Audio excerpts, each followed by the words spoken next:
We're off and running again. Welcome into Philadelphia Eagles Now. Chase Senior hanging out here with you. And as always, no matter where you are, how you're tuned in, thank you so much for making today's show a part of your day. And what we're getting into here, A.J. Brown trade rumors heating up after that ugly loss to the 49ers in the wild card round. We're going to dive into that and hit this thing from all types of angles. But I do want to begin here. I'm talking to the Bird Gang here. If you want my perfect offseason plan to be released tomorrow here on the channel, what I would do to get this Eagles organization back on track, the moves that I would make if I were Howie Roseman this offseason, I want you to show me by hitting that thumbs up icon and liking the video. Let's get at least 1,000 likes here on the show. So let's begin here. And multiple things can be true here, right? A.J. Brown might be the best wide receiver in franchise history. And I've said here on the show, I actually think he is. Some people might say Harold Carmichael or Mike Quick or Terrell Owens, all valid arguments. But A.J. Brown is the only Eagle in franchise history to have 4 straight 1,000-yard seasons. And since the 2022 trade, he has been a bona fide top 5 wide receiver in the game. At times, number 1. At other times, 1 through 3.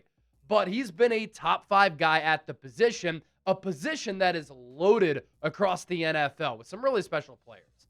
And with A.J. Brown's game, a special, unique blend of speed, power, yak ability, route running, and prior to this year, really good hands. He has been a franchise-changing player for years. Especially for myself growing up in the early 2000s and even after Andy Reid. The Eagles for years had struggled mightily to find and develop wide receivers. So over the last few years, to see a wide receiver duo led by A.J. Brown paired alongside Devontae Smith, it's been a pleasure to watch. And A.J. Brown has put together a legendary career in Philadelphia. Now, the numbers, of course, went down in 2025 from a receiving yard standpoint. His lowest output as an Eagle still had 1,003 yards, 7 touchdowns, 78 grabs, and he was targeted 121 times. His yards per catch also went down, but still a productive season for an offense that was infuriating to watch this season. 2024, 13 games played, so he missed some time. Still over 1,000 yards with 7 touchdowns. 2023, 106 catches, 1,400 plus yards, 7 touchdowns. And in 2022, his debut season with the Birds, probably the finest season of his career. 145 targets, 88 catches, nearly 1,500 yards, and 11 touchdowns. From 2022 through 2024, he was an All-Pro every year. And look at the touchdown numbers there. 21 the last 3 years, plus 11 in 2022. That's 32 touchdowns in 4 seasons. That's an average of 8 per season. Pretty damn well. If last night was A.J. Brown's last game as an Eagle, that kind of sucks. Losing a special player, but a really sour way to go out on multiple fronts. And it was a cowardly loser way to end the season for A.J. Brown. You can't be vocal on social media, sending out subtle tweet after cryptic tweet and complain about the offense time and time again when you were right with those complaints.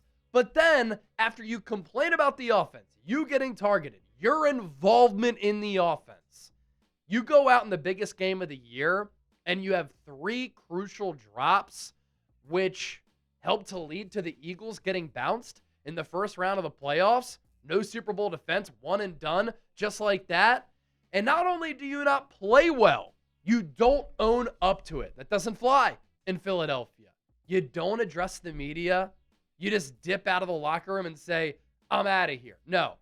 When you mess up in this city, you have to face the noise, and you have to admit your failures, and you have to own up to it. Remember back in the Chargers game? Same kind of story, right? AJ said, man, those are plays and catches that I should be able to make. I pride myself on that. But he had some monster drops in that game, resulting in a loss. And all year long, it just seemed like A.J. Brown wasn't fully tapped in. He wasn't fully bought in. He was kind of checked out. bad attitude, bad body language, and there were big spots this year where he seemed very disinterested. And that's a shame for such a special player who's meant so much to the Eagles. And I don't know why it's always wide receivers, but the guy has been productive. The Eagles have gotten him the ball. He's had some really good playoff moments. Super Bowl 57, he was cooking. He had a Super Bowl catch against the Chiefs back in February. Yet after the Eagles won that Super Bowl, he said that cryptic thing about him not being content with winning a Super Bowl because he is not driven by that. He's driven by more individual success. It's like, come on, man.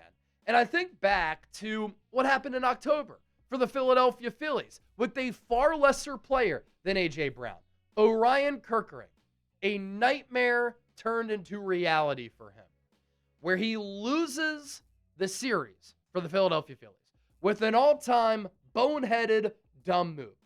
Takes a ground ball, should have thrown it to first, tries to throw home, overthrows JT Realmuto, Dodgers win.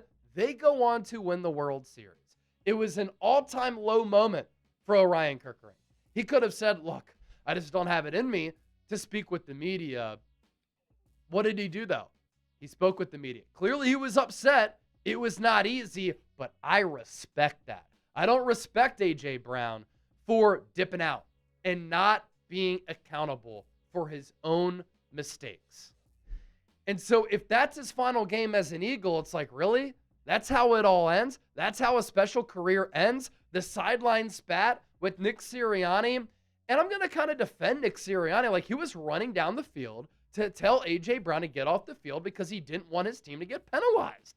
And A.J. Brown snapped back and got in his face. I know that A.J. came up lame after that long ball, and he's probably feeling the effects of that, but you got to get off the field. If not, take an injury timeout. And I wonder if this is all writing on the wall, that A.J. Brown's career with the Eagles is now over. The emotions and the frustrations have boiled over the top, potentially. He was clearly pissed off, disinterested, and played poorly in the game. He got into that argument with Nick Sirianni. He didn't address the media. And then today, locker room cleanout day, didn't address the media. And all he did was leave a signed jersey for Quinyon Mitchell, hanging up outside of his locker room. Q, I'm proud of you, all pro Quinyon. And that's a great gesture from A.J. Brown. He's very well respected. But you don't talk to the media yesterday. You don't talk to the media today. Come on now, A.J. You're better than that. So while he could be gone, he's been unhappy for a long time. Clearly frustrated with Nick Sirianni and the offense. I think back to what happened in the tunnel after that Bills win. When Sirianni was pumped up, A.J. just shaking his head. He has become, at this point, a distraction.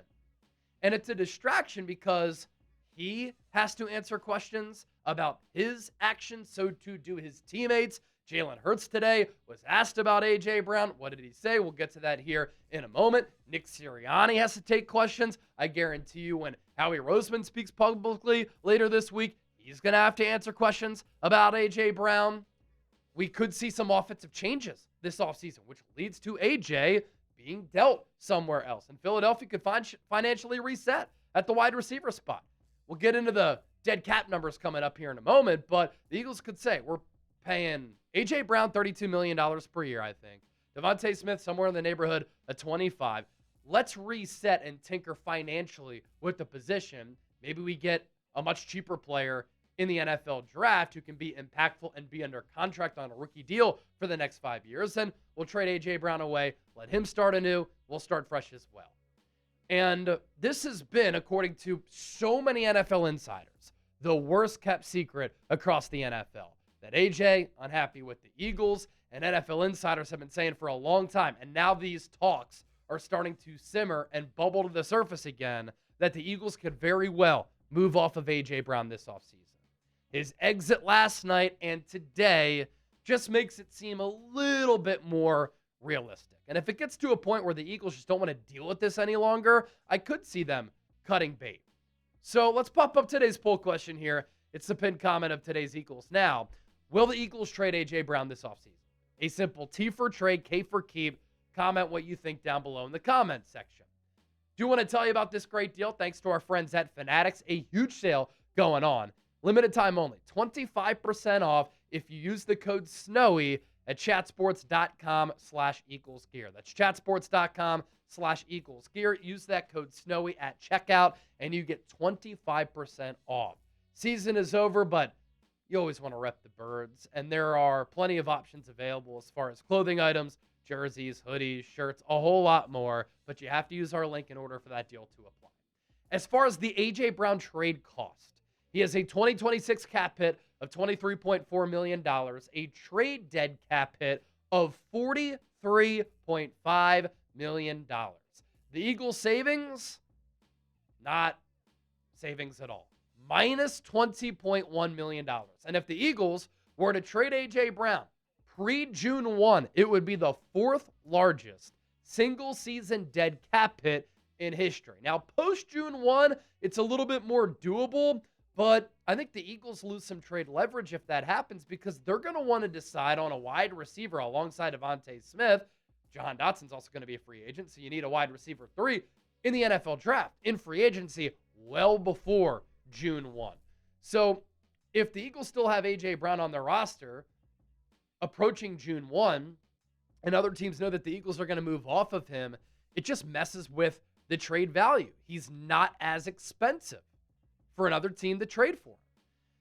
We do know that Howie Roseman is a master at manipulating the cap, and so he can probably work some of these numbers out to make it less catastrophic for Philadelphia from a financial perspective, but it's a hard contract to work around because of how it was structured and how Howie and Jeffrey Lurie have structured some of these deals where they're kind of backloaded a little bit, anticipating that new television deal coming up in a couple of years. So even with Howie Roseman, this deal kind of hard to work around as far as the financials. Here's what Jalen Hurts had to say about A.J. Brown today.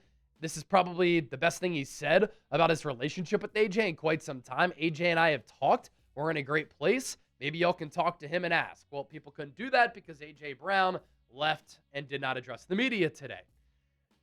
All that being said, I do think that if Jeffrey Lurie and Howie Roseman think that this relationship between A.J. Brown and the Eagles can't be repaired, that it's something that is broken, they'll look to trade him away because they're not going to let one individual take down the collective.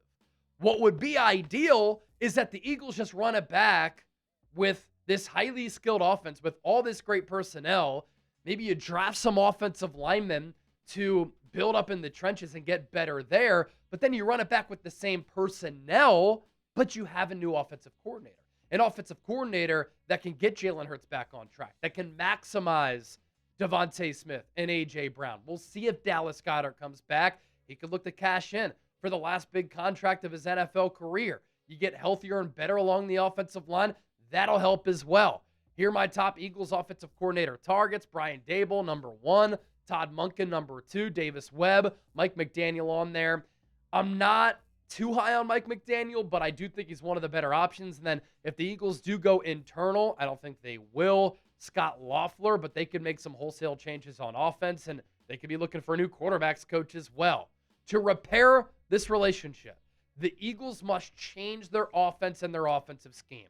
A.J. Brown said in November, you can't expect to put a Band-Aid on this thing and then flip the switch late and just think that you're going to turn it on. It's not going to happen. And A.J. Brown was right about that. This scheme needs to be adjusted. This scheme needs to be changed. For the most part, it's been the same scheme under Sirianni. At times it's worked, and it's worked usually with good play callers. But if you bring in one of these notable, experienced offensive coordinators, they're not going to want to run this scheme. They're going to want to bring in their own scheme, and I'm a fan of that. And then also, in order to repair this relationship, A.J. Brown has to take accountability for his actions, and I'd like to see a guy in his late 20s grow up a little bit. What I'm also concerned about, are we seeing A.J. Brown starting to decline a little bit? And if the Eagles want to make a trade, do they pounce now before it's too late? I think a good indicator of this, his average yards of separation. Now, it's not like Kevin Patullo did a good job of scheming A.J. Brown open. I mean, Kyle Shanahan was scheming open Kyle Juszczyk, doing a better job with his fullback in that regard than Kevin Patullo was doing for A.J. Brown. But the yards of separation, sometimes this can be explosiveness and speed, down from 2.1 last year to 1.7 this year, almost a half yard there.